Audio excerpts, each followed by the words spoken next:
We're in the second chapter of the Gospel of Luke, and we're just finishing the 20th and 21st verse of that second chapter. The story of the appearance to the shepherds. I want to lap over just slightly and remind you that shepherds were not well thought of by the religious leaders of the Jews. I don't really know why. I get the feeling from reading about it, original materials, that they were considered too low class, and that they weren't as clean as the Pharisees thought they ought to be. But they were not members, could not be members in local synagogues. They were excluded from that. And I have that you stopped at 19 before Mary. Okay. Where Mary, but Mary treasured these things in her heart, matters, and meditated on them. Okay. You didn't cover that. All right. See there? I tell you, he's the resident. What it is, he wants his record of this, the record of that he puts on YouTube, to be complete. So I'll go back to there. Thank you. Mary treasured these matters and meditated on them. There's Luke more than once uses a phrase like that about Mary. Luke had an especial sensitivity to women, for instance, and their concerns. There's several places, and I'll try to point them out as we go through. But the fact he spends as much time on the mothers of John the Baptist and Jesus is one of the indications of that. And he was aware of the struggles of Mary. Remember, there was a period of time when she and the rest of Jesus' family were not believers in him. We sometimes just kind of overlook that. One time they went as a family and wanted to take him home because he was, the King James says, beside himself. That means he was crazy. He was doing crazy things, and he was bringing shame upon his family. And they went to, so like an intervention. Yes, an intervention. Not to put a modern term on it. That's what they were going to do. What it was, at that time, it was like a lot of families that with people who had bad mental conditions, they were going to hide them. They didn't intervene in it. They hid them out in the garret or in the basement and didn't talk about it. That was the kind of thing. So you will find Luke commenting on where Jesus is, where Mary is with respect to Jesus. And you have the moving scene at the cross where Jesus takes time out from dying and transmits the responsibility for his mother to the Apostle John, because her natural guardians did not believe in him, and he wanted somebody who did to take care of her. And immediately after the resurrection, when you have the group meeting in the period between his resurrection and Pentecost, you find Mary in that group. How many of his brothers were there at that time, and sisters, we don't know. Whether my inclination is to think that the resurrection converted the whole family, because it's not long after then till you have James, the one they call the greater James, the older James. You find him as a leader in the Jerusalem church. And so it seems like, as with a lot of people, the resurrection convinced them of his messiahship and his son, being Son of God.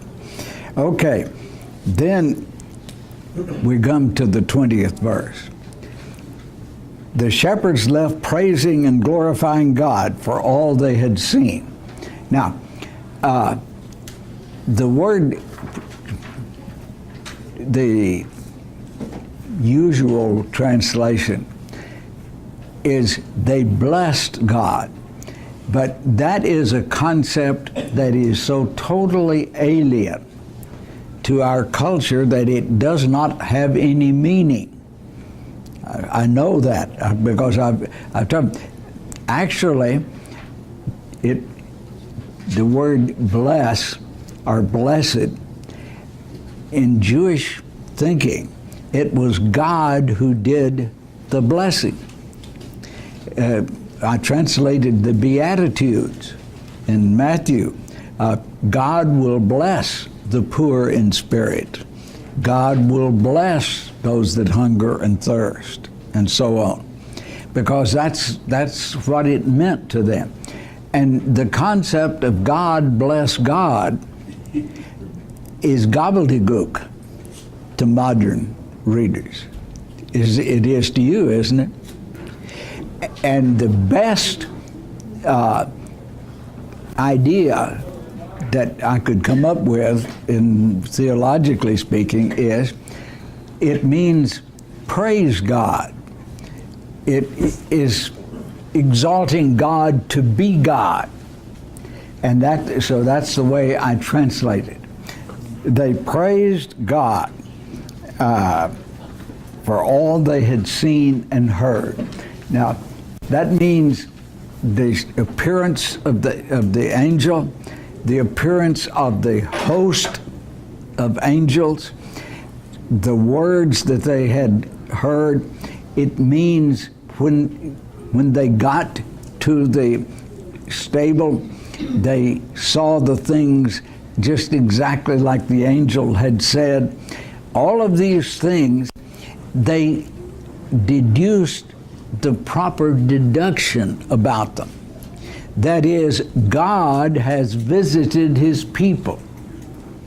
That's one of the things we are to praise God for. For instance, in the book of Revelation, where Jesus is sending the letters, or dictating the letters to the 7 churches, when it says in the King James, "Behold, I come quickly," I do not translate it "come," because in Jewish thinking, when God comes to the people, he visits them, and it has an implication of judging them. It's a visit to judge their behavior. And that's exactly what Jesus is talking about in those letters in the book of Revelation. And so the Jews had this great sense that God himself visited them. And it was to judge them, to determine where their lives and how well they were keeping the covenant that he made with them. And that's a really great idea, that God, Christ, walks among the lampstands of the churches, and he visits them. He becomes present, and it is to determine where we are spiritually. Jesse? Evaluative versus punitive? What? Like evaluative versus punitive? He's evaluating versus like coming to judge and punish? Yes. The punishment phase is only at the end. Now, I don't want to make too strong a distinction there, but to visit has this idea of being personally involved, of being he is available to help as well as to judge. That's the reason I like the term visit. We've lost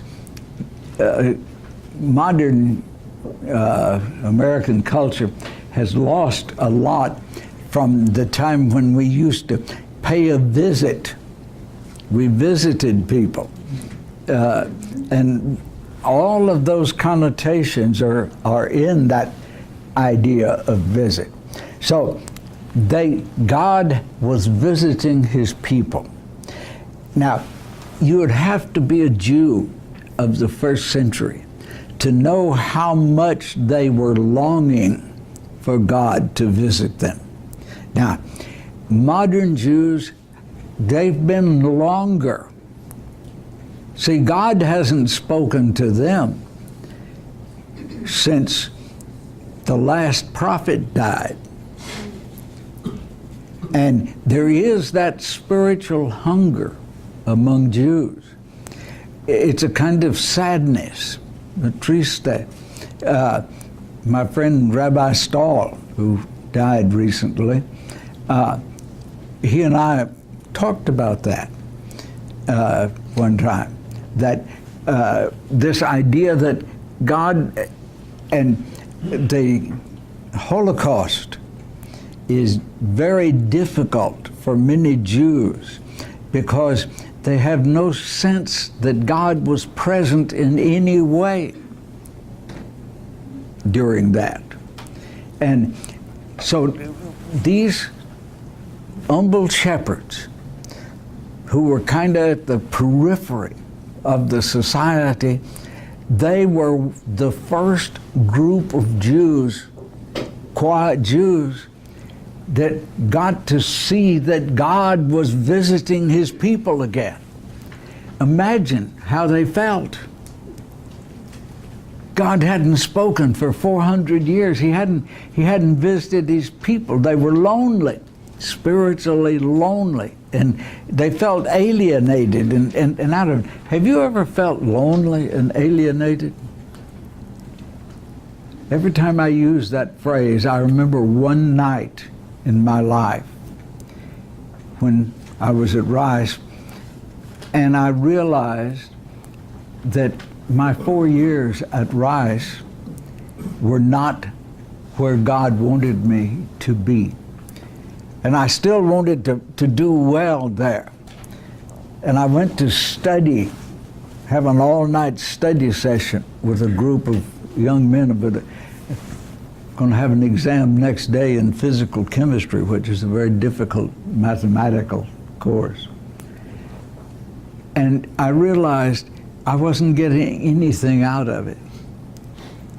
So I left the house. It was in northwest Houston, and Rice is basically on the southeast part of Houston. And I rode 4 city buses, and it was cold, it's about 30 degrees. And the buses were just me and the driver. There wasn't another person I could connect to. And I got more and more depressed as I rode those empty buses across an empty city. And when I think about that, I think that was the beginning of my return to faith, which I had lost because of the atheistic bias of the scientists that I was studying with. And whenever I think about the gift of grace, I think about starting at that low point, that feeling of loneliness. I wrote a poem about it one time called Alone. And so I can identify, and I want to connect with you, because I know that everybody sometime or other feels alone. That's different from being lonely. Loneliness is interludes between times of contact with people. Being alone is an ongoing thing, and there is no person that's more alone than one in a large crowd where nobody knows them. That's strange, but it's true. And so I want you to see why they praised God. Why they were so excited about it. How did the shepherds, you said they were Jews, but I've never thought of the shepherds as being Jews. I don't know what I thought of them being, but how did they practice their Judaism as shepherds if they were cast out of the temple and all that? No, I didn't say temple. Oh. Okay. Synagogue. Oh. Okay. See, there were two spiritual centers at the time. Okay. Every Jew could come to the temple, Okay. but only those that the synagogue authorities approved of could go to the synagogue. Since we don't have any, let me give a rough comparison. Think about that at Oak Hills, we opened the doors and anybody can come in and join in the worship and participate and everything. But at one time we had these Bible study groups, small groups, and many times people would want to join one of them and just didn't fit in. We've tried several different things. That's one of the reasons we try neighborhood groups now, because they can be more inclusive. See, if you're going to have somebody in your home, you're going to make some judgments about who is going, and other people are going to make judgments about whether they feel at home in your home or not. Does that help you understand the distinction? It's as close. I can't think of any other metaphor I can use right now. What I was going to say earlier is that there are different periods of this when God visits. Started in the garden, then went away. Mm-hmm. Then we had Noah, and it went away. Then we have Abraham, and so on and so forth. He had these times of visiting and saying, "I'm still here," you might say. And it seems like those periods went throughout the Jewish history. Yeah. Well, remember when the angels who looked like men told Abraham and Sarah, this time next year when we visit, you will have a son. And there's that case of that idea. Now I'm going to get you something that you may not have gotten from this. God is with us all the time, because His Spirit is dwelling in our physical bodies. We are never alone. I don't care where you are. We are that temple. Yes. Remember Paul and Silas in the basement prison in Philippi, with their feet in stocks. That you can't imagine what physical torture that is, to be sitting down with your legs spread and not being able to move them. It's not much in the first 15 minutes. By the end of an hour, you're beginning to realize the physical results of that, and in 2 or 3 hours you're in agony. And yet they praised God and sang hymns because they were not in that prison alone. The Spirit of Christ dwelt in them. Okay. When 8 days went by, it was time for his circumcision. At that time he was named Jesus, the name given him by the angel even before he was conceived. That's Yeshua in Hebrew. And it means Yahweh is salvation. Not Yahweh is the Savior, but Yahweh is salvation. And salvation, as N.T. Wright has convinced me from his writings, always means salvation or rescue from death. We use the word "I was saved," and we think about saved as the way we become right with God. But if we were really precise in our use of biblical ideas, that's justification or being made right with God. And as a result of that, we are saved. We are saved from death. That's the sequence of ideas. And so when it says Yeshua, that means Yahweh saves us from death. He is the living God and, as Jesus says, the God of the living. He doesn't have no dead people. Pardon the crude English, but I want to get the point over. And Paul realized this. He said, if the Spirit of God is in us, our mortal bodies have been made immortal. Think about that.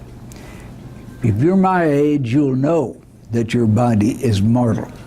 It sends messages all the time, little packets of information from your big toe to the tip of your ears are coming into the central circuit and letting you know you have a mortal body.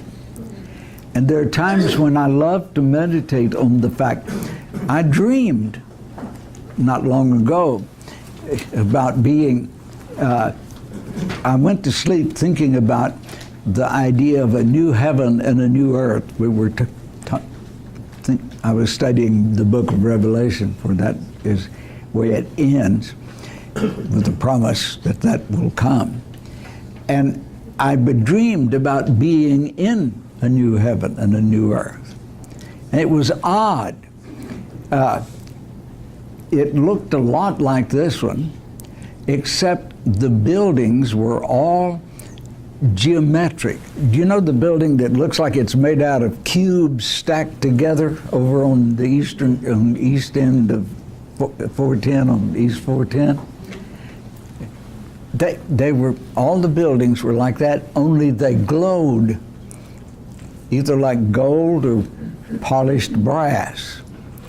And that's all I remember, but I woke up feeling what good. Got a lot of energy the next morning. And that's how close God is to us. When you're down, and this wasn't mentioned in the traveling light, the sermon today, but when you're down, communicate with the Spirit who is in you. He's there for you. Just talk to him. Reminds me of the fellow that went to the psychiatrist. And he says, "Doctor, I have a problem." He says, "I talk to myself." And this guy said, that's perfectly normal. That's all right. He said, but doctor, you don't understand. I said, I argue with myself. And the psychiatrist said, that's okay, that's perfectly normal. He said, but if you start losing the arguments, you better watch out. So talk to the Spirit. You may be one of those rare people that can hear him talk back. I'm not, but I know he listens, and he finds some way to communicate with me. One of the strange ways that he does is through reading fiction. Sometimes I'll read a line or two in some book, and then later it will dawn on me that that's exactly the idea I needed. It's strange. It's almost like taking hold of an electric wire. But it's true. Now, that doesn't mean everything you read in the book. I don't know any book except the Bible that's completely error-free. And since it's been translated in all, there's a few places that I wonder about it. But really take literally seriously that we don't have to wait for God to visit us if we're believers. He is with us all the time. What a blessing. Okay, let's get back to the narrative of Luke. We're not that far away from it, but we need to get back. On the 8th day, he was circumcised, and that's when a Jewish baby got their name. Remember, it was when they were going to circumcise John the Baptist that they asked him, asked the mother, what name? And he said, John. And they said, can't be, you don't have any Johns in your family. You remember the story? Okay, that's what they did. And that would be done by a rabbi, one of the people who taught the scriptures. Can I ask you a question? Yes. Symbolic of 8 days. The 8th day.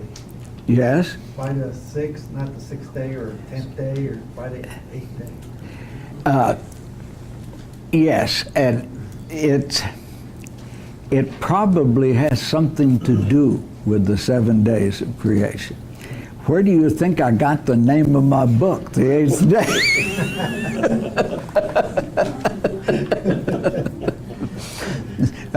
There's nothing original in that book. From a lifetime of thinking about these things, yes. But that's when the child was considered part of the family. There might be a connection to bodily functions on the 8th day, as far as the mechanism that leads to coagulation. Yeah, there's a lot That of... doesn't form, it doesn't come about immediately upon gestation. This could be true too. I've told you about the doctor that I baptized in 1952. And it was little details like that in the Old Testament that convinced him that the Bible was true. Little things like how all the cleanliness regulations and food regulations and all actually protected the Jews from endemic diseases and all in the area. And yes, it's even though today, if a boy child's going to be circumcised, they do it shortly after birth. Because But they usually put, after the circumcision, they usually put some type of... anticoagulant on it, yes. No, not anticoagulant, coagulant. Yes.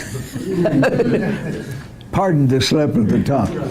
Okay, that's right. So there's all kinds of speculations there, but the point I want is Jesus was a human being,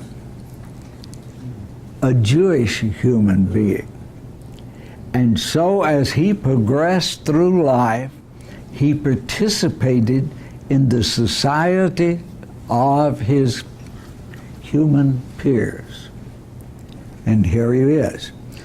When the days of their purification, now, notice the plural. This means that the child was considered unclean, as well as the mother. Now, why boy babies made the mother unclean twice as long as a girl baby did, you'll have to ask God. I have wondered about that. I thought it was the reverse, that the girl child made. It may be. I think it is, and I'm not sure why. Thank you, Mike. I've shared with you a mental trouble I have. If there's just two things, I can't keep them straight. Give me 3 or 100 and I can put them in order, but 2 I cannot. Thank you. That's the reason I've got enjoy feedback, because my weakness is somebody else is going to cover. Okay. According to the law of Moses were completed, they took him into Jerusalem to present him to the Lord. Now, this is the presentation of the firstborn, which is enjoined upon Jews in the book of Exodus. And that was done in the wilderness at the tabernacle. And in the promised land, if possible, they did it at the temple. And there was where God made contact with his people. And you went there and presented this firstborn son to God, because the firstborn, the first fruits were God. And that's first fruits of the mother's womb were presented to God. In other words, the first, the best, because the firstborn was, if a son, was the one who would carry on the family name. And that's what is involved here. Remember that Randy this morning talked about the church as the family of God? Well, this is our big brother. And he was the firstborn. And the promise was made, as Paul says, that he would be the firstborn of a large family, in fulfillment of the promise made to Abraham. You will be a great nation and have the family of nations. And that's where Paul says we Gentiles are included in the promise. And we are part of the family of God. And this is our ancestor,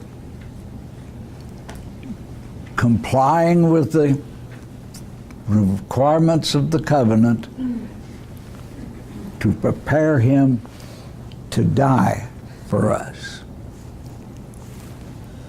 This was just as it is written in the law of the Lord. Each firstborn male will be dedicated to God, to the Lord. They also went to offer a sacrifice in accordance with what is commanded in the law. Do you notice the repetition 3 times of the law, what was commanded? Luke wants to make it very clear that Jesus and his parents were what was called righteous people. They kept the law. Observant. They were observant people. That's the rabbinic term for it. They also went to sacrificing what is commanded in the law of the Lord. Need to capitalize that Lord. I've got a pen, and this is my new suit, and I didn't open all the pockets this morning. I thought I had them all done, but when Mike began to try to put the microphone in my coat pocket, it wouldn't go because it still got those cross stitches in it. Okay, a pair of turtle doves are 2 young pigeons. Now, what can you deduce from this phrase? A turtle dove or 2 young pigeons? They were poor. That's right. They were poor, because if they had been wealthy, they would do what? A bull or a ram or a... A full-grown Yeah. horned animal. Was the capital L for Lord and law, or just Lord? But The capital L. the word law is not capitalized. I don't know why, but Normally you would think it would be. yeah, but it's not. There's a few English translations do, but very few. I know about English translations. I've looked at till I'm cross-eyed. So you know they were poor because they offered the alternative sacrifice. In Jerusalem, they saw a man whose name was Simeon.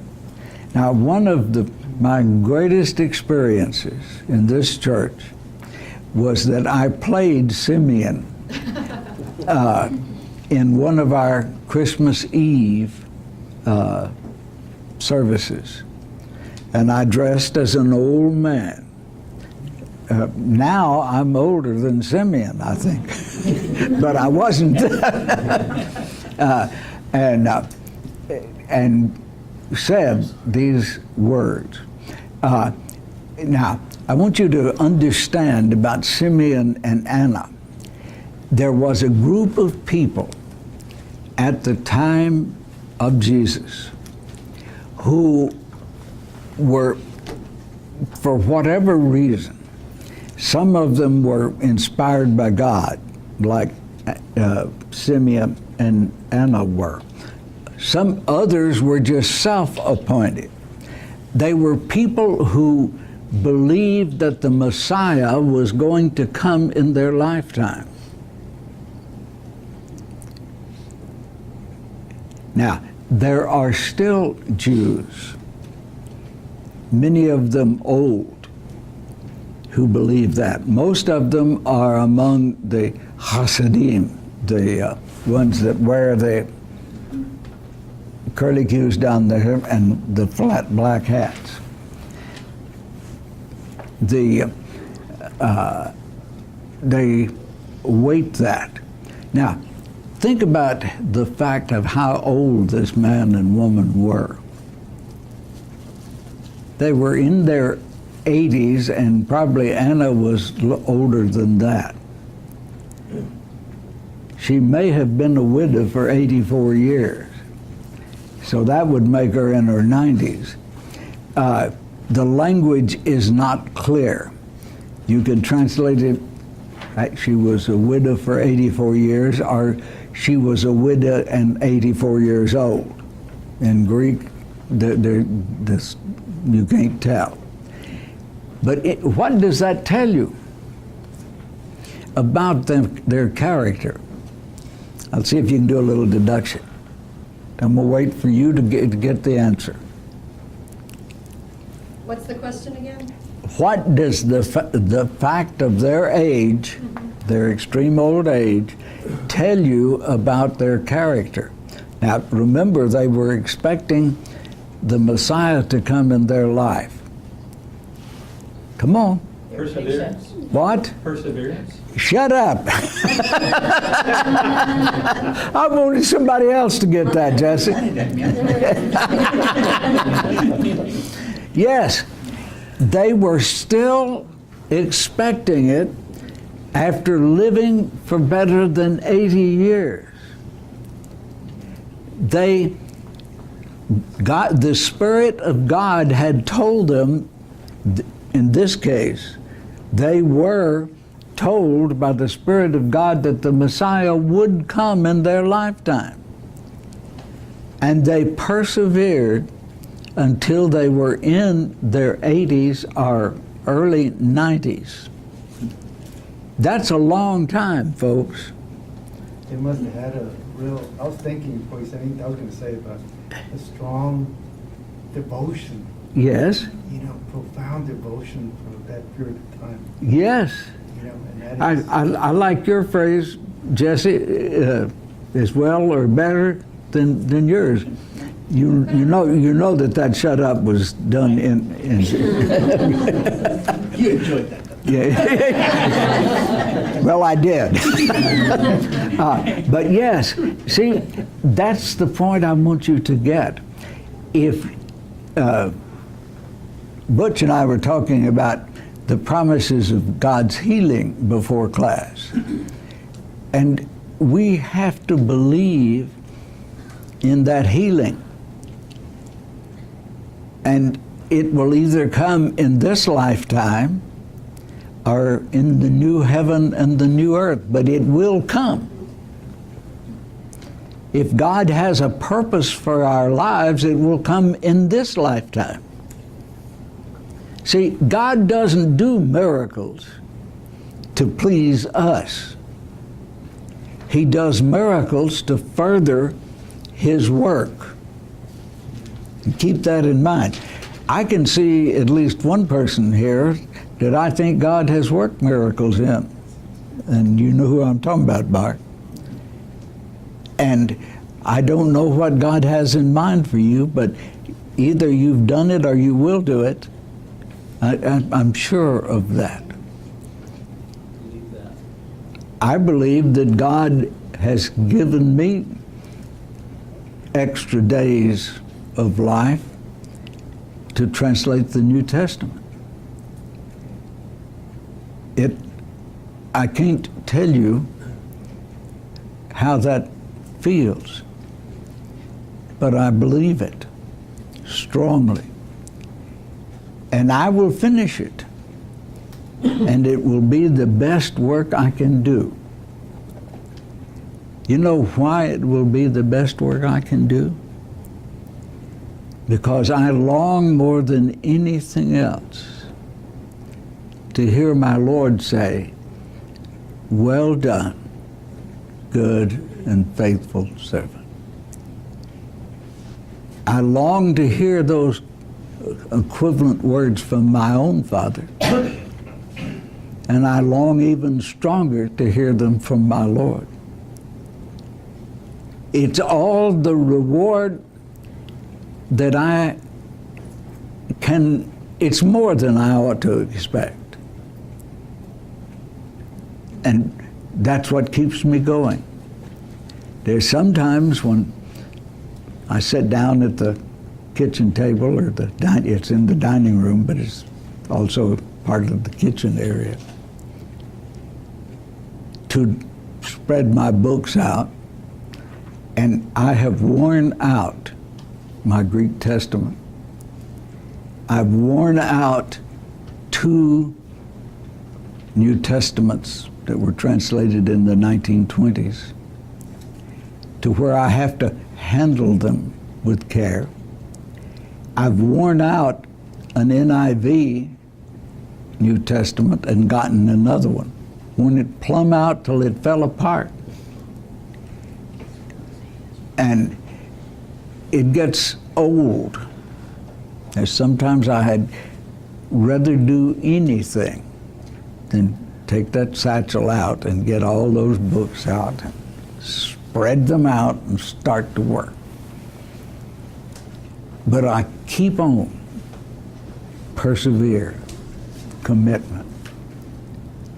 Now, I'm not bragging on myself, I'm just illustrating that I'm old enough to understand what Simeon and Anna from there. They go on to say, now, you can set your servant free in peace. In other words, they can die now. Yes. Now, having seen the Lord and knowing that their life's mission and whatever is complete, and I mean, wouldn't that be wonderful for all of us to have that so much a part of our everyday, life, that knowing that every day is important, every day is, we are doing some kind of work or something that God wants. I don't feel that way, like with my life. I feel like it's scattered sometimes. Okay. Like, I don't know what I'm doing. Well, But, it'd be nice to be could I focused. share with you something?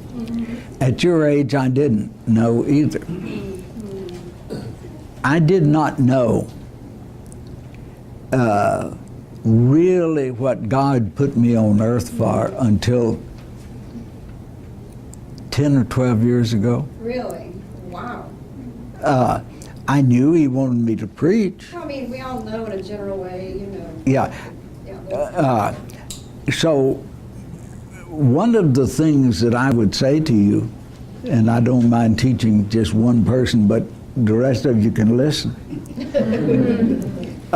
is start praying and looking for what it is that God has for you to do. Butch.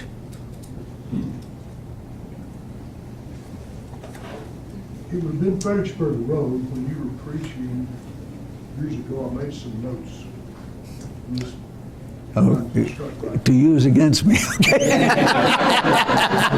Well, it's so apropos now because I'm pretty sure I knew before you did why God put you here when I wrote this down. Okay.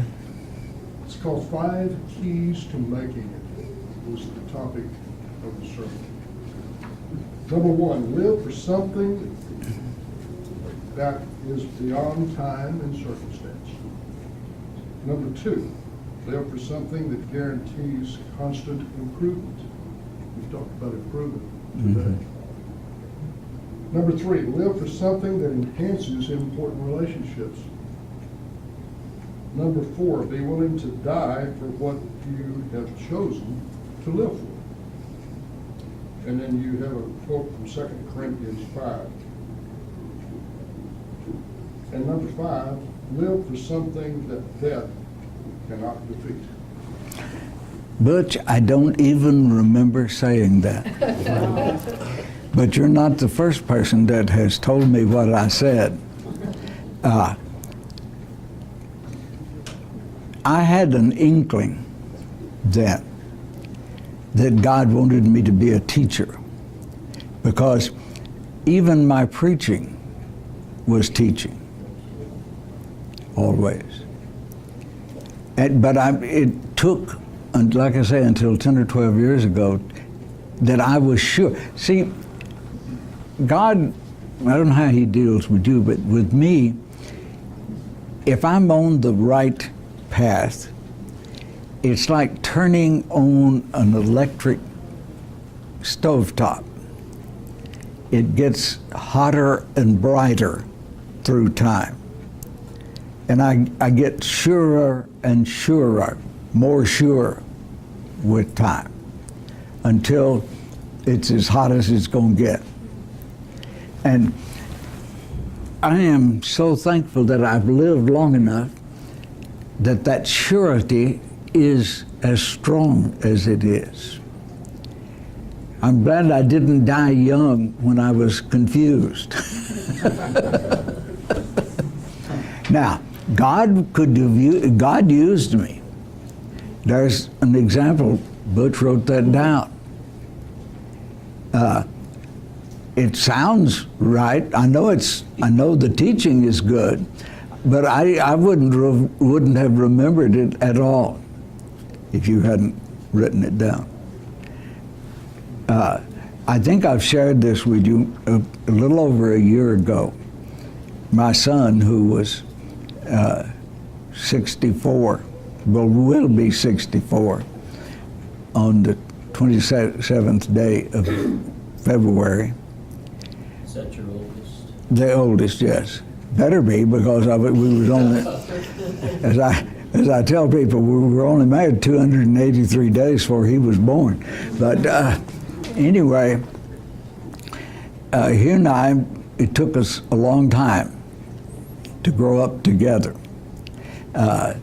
Fathers and sons, especially sons with fathers in the public eye, find it hard to grow up. And a little over a year ago, he was here helping when Mina was down with her extreme back pain. And he said, Dad, I want to share something with you. He said, in my life, I have known about more than 60 people that you had some influence in their lives. And he said, without exception, they tell me that their lives were improved by associating with you. And you're going to have to quit associating with that because it's time for Alicia.